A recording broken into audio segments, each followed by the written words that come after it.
Welcome, ladies and gentlemen, to an all-new reaction and review. Tonight, guys, I'm checking out a Japanese animated film from 2009. That movie is Street Fighter IV: The Ties That Bind.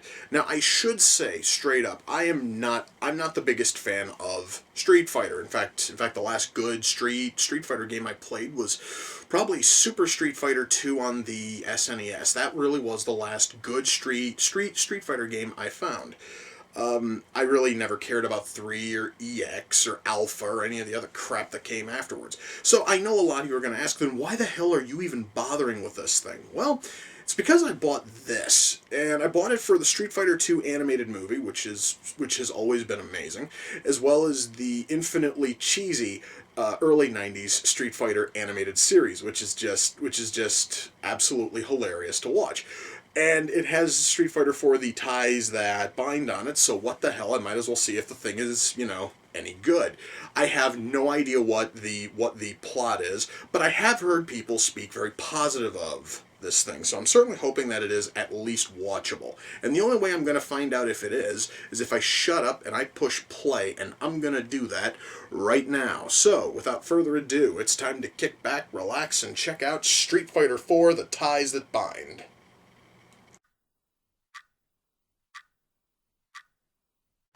Well, guys, one thing I can tell you so far, the acting in this thing is fucking terrible. And unfortunately, it doesn't give me the option to switch over to fucking Japanese. I basically am stuck with this shitbag English fucking dub.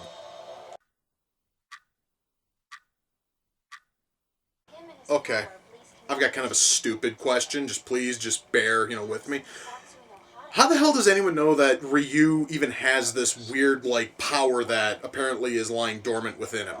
Because if it has been lying dormant, and if he's never let it go active, because if he activates this power, it turns him evil and takes away all of his goodness and all this other stupid shit, how the fuck does anyone even know that he has this Satsui Nahado shit within him? I'm really kind of curious, guys, because because I've been hearing about that this whole film. They have yet to explain how anyone even fucking knows that he has this power.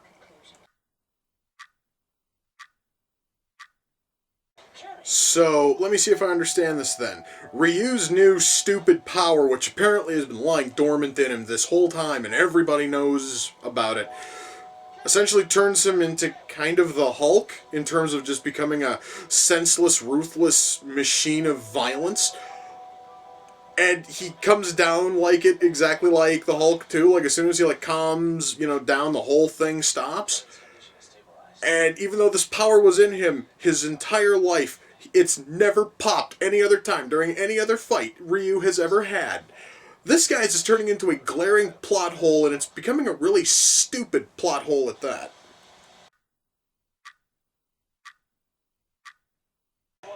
Guys, I totally understand that this whole speech here is supposed to make Seth sound all evil and, shit, but frankly, it just sounds like insane, stupid fucking rambling about nothing, and it really isn't helping the whole plot hole of Ryu's magic Hulk up fucking God mode bullshit power that apparently is essential for Seth to unleash the inner power within all people, or whatever the fuck his insane, stupid plan is.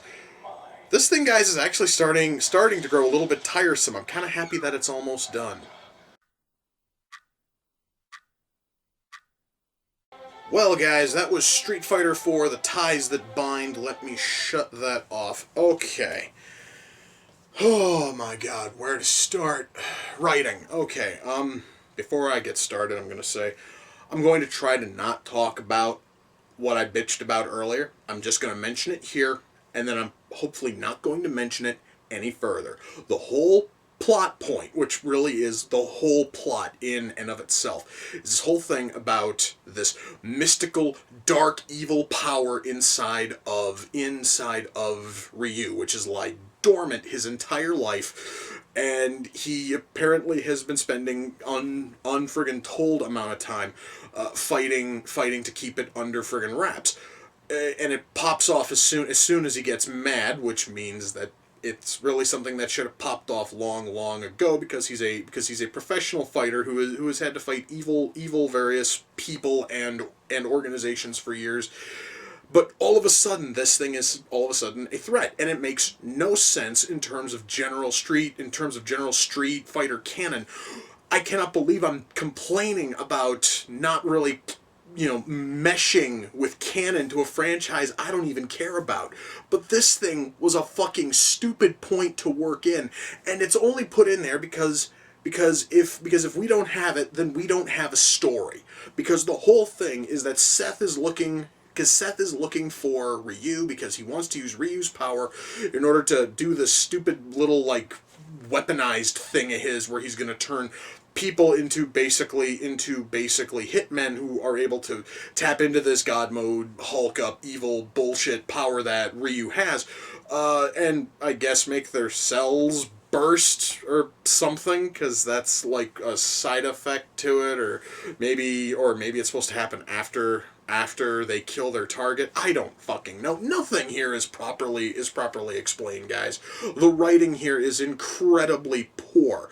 And that, guys, is everything from dialogue to story flow, and everything here is kind of poor. But I honestly am not going to mark it off much for that, because this is a fighting film. Not only that, it's based on Street Fighter, which really never had the strongest story anyway. So frankly, it is nothing short of a miracle the damn thing even has a fucking story. It's just, the story kind of sucks. Now, the acting. Oh boy, the acting. I mentioned earlier that I was stuck with the English dub, and that I mentioned that like a few minutes after discovering that this English dub is complete shit. It's because there is no Japanese audio on this Blu-ray, which I really should have figured out when I tried to jump to Japanese on Street Fighter 2, the animated movie, and found out that I couldn't do it there either. So I guess I should have kind of expected this thing was going to be dubbed, and I wouldn't be able to change it. It would probably have been better if the acting in this thing was even halfway good. I'm going to start with accents before I go any further, because you would think that Street Fighter, a franchise about fighters who are from all over the world, would be able to actually nail some of the accents. The only one who even tries is Cammy's voice actress. For those of you who don't know, Cammy is supposed to be English. She is supposed to be from, like, the deepest, most British part of England. But her accent doesn't sound English. It doesn't. It kind of sort of sounds like something that's trying to be English and is trying to be Aussie and can't quite decide which one it wants to fucking be. It's like right in the middle there.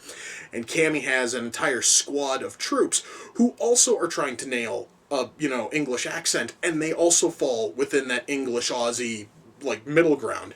Except for one of them who kind of sounds like he's trying to nail, English, and it's falling somewhere between Scottish and English, and he can't quite figure it out.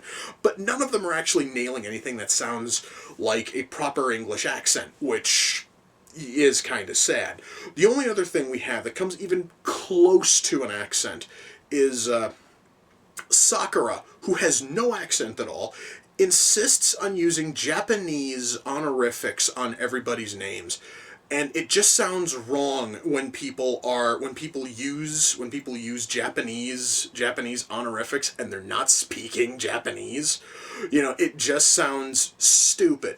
And I could have probably said that's totally fine if they threw it in order to fit her mouth, her mouth movements, which is something which they didn't bother with anybody else. But almost every time that she actually calls somebody out by name, you don't see her mouth on camera, so you're not trying to match mouth, movements. Moreover, they never tried to match mouth movements with anybody. So you will have a character laughing. This actually happens. There is this big burly trucker who sits down next to Ryu in this bar, and he just starts laughing, and the laugh goes for like 4 seconds, and the mouth goes like this. And then there's a long pause, and then it does that, and that is what the laugh is supposed to be fitting on. I totally understand that it would have sounded weird if you actually tried to match those mouth flaps perfectly, but there's zero effort here in trying to match the mouth flaps.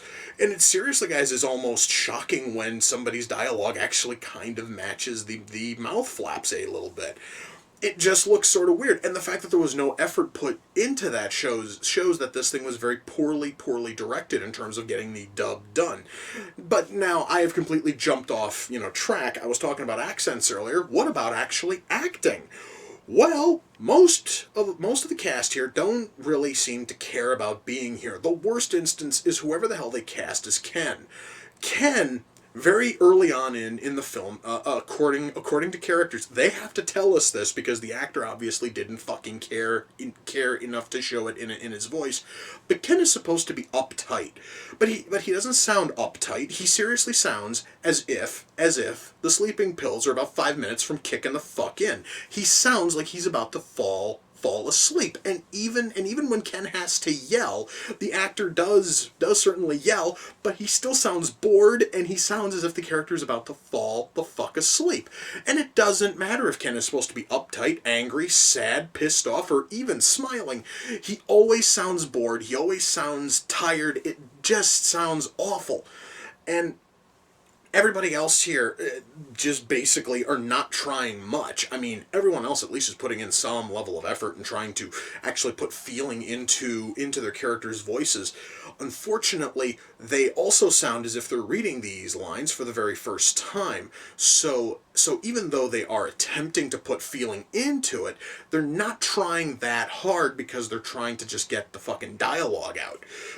Once more, all of this makes me genuinely wish that this Blu-ray had the Japanese audio with English subs.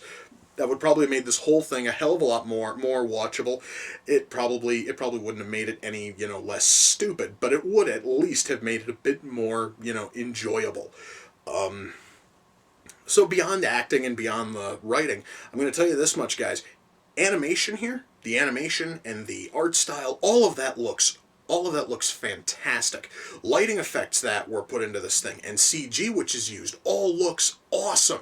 Everything else here, guys, is great. The music here is great. The sound mix is actually halfway decent, minus the whole fact that actors in no way are matching the mouth flaps, but that actually is less sound mix and more just fucking, like, direction of the voice actors.